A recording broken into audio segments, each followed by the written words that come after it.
You've probably heard the term patient participation thrown around a lot in healthcare. Sounds simple enough, right? But what does it really, truly mean? Well, it turns out the whole field is kinda messy, filled with all these confusing terms and overlapping ideas. So today, let's try to bring a little order to that chaos. First off, why should we even care? Well, this number right here, that's why. 12.86%. That is the annual growth rate of research papers on this topic in nursing.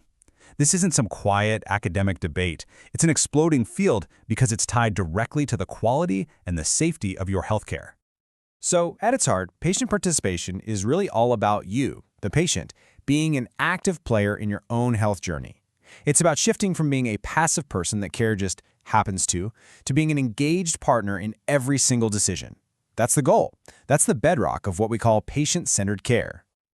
Okay, but this is where the trouble starts. The goal might be clear, but the language we use to talk about it, it's anything but. And that creates some very real confusion for doctors, nurses, researchers, and of course for patients. Let me just ask you, what's the actual difference between patient participation and patient involvement? What about patient engagement, or activation, or empowerment? If your head is spinning a little trying to draw clear lines between them, well, you're not alone. The research is absolutely littered with these terms, and they're often used like they all mean the exact same thing. So you'll see participation used as this huge, all-encompassing idea. But then in the very next study, or even the next sentence, you might see involvement, and it means basically the same thing. And then, just to keep things interesting, engagement gets tossed into the mix too. This jumble of words makes it incredibly hard to figure out if what we're doing to improve healthcare is, actually working. And this data right here really tells the story. You can see that patient participation is the most popular term by a mile, used almost 40% of the time. But look at engagement and involvement.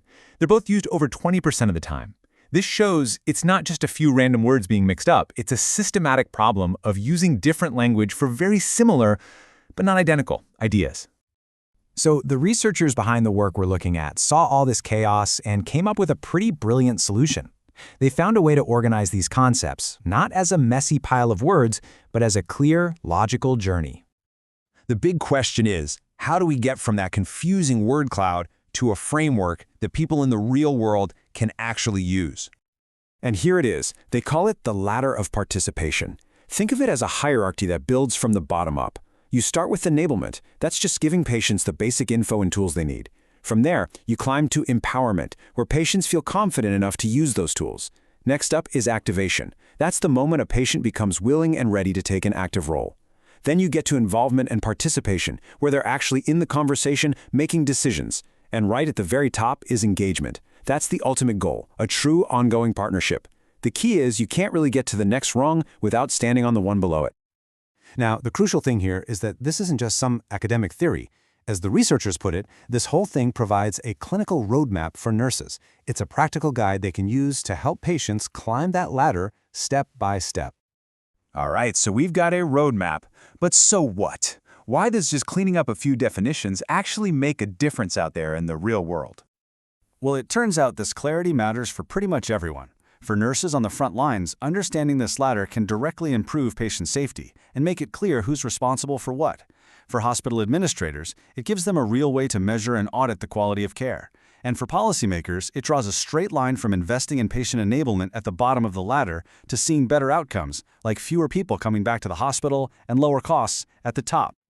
And make no mistake, this isn't just happening in one country's little corner of the world. This is a massive global conversation. The data shows that the research is being driven by top institutions all over the planet, with places like the USA, Australia, and Sweden really leading the charge. Okay, so now let's shift gears and look ahead, because just when we're starting to get a good handle on these ideas, a whole new force is coming in and changing the game completely, and that force is technology. This image tells such a fascinating story. You can see how the keywords in the research have evolved. Just a few years ago, all the buzz was around core ideas like empowerment or self-management. But look at what's trending now. The newest, hottest terms are telemedicine, digital health, and telehealth. The entire conversation is pivoting to a digital world. You can really break this whole journey down into 3 distinct stages. Back in 2016 and 2017, the focus was all on the individual patient, on awareness and empowerment. Then, for the next couple of years, it shifted to building actual clinical models and figuring out how to measure all this stuff. And now, from 2020 on, the name of the game is integration, getting these ideas baked into our systems and, most importantly, into our technology. Which brings us to the final and maybe most important question. As our healthcare gets more and more digital, filled with apps, remote gadgets, and video calls, what does that top rung of the ladder, true patient engagement, actually look like? That is the big challenge and the huge opportunity that we're all facing right now.